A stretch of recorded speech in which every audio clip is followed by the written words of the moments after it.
Како е било и какво е тоа друштво, дали су успели да се извикнат? Да, сите се добри. Тежав имам другарка горе на задишение, она не може баш да диша, ама добра е.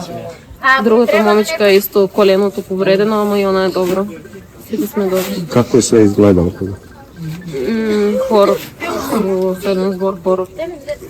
За сите млади лица, малолетни и полнолетни, тоа е незаборавно нешто што ќе остане во главите на сите. Како се успела да ги? Не знам. Секој се бори за својот живот. Сите проидеа, па јас некако се извлеков. Е било хаотично? Само кажеш, само да ме опишеш како се ти десло, што си видела?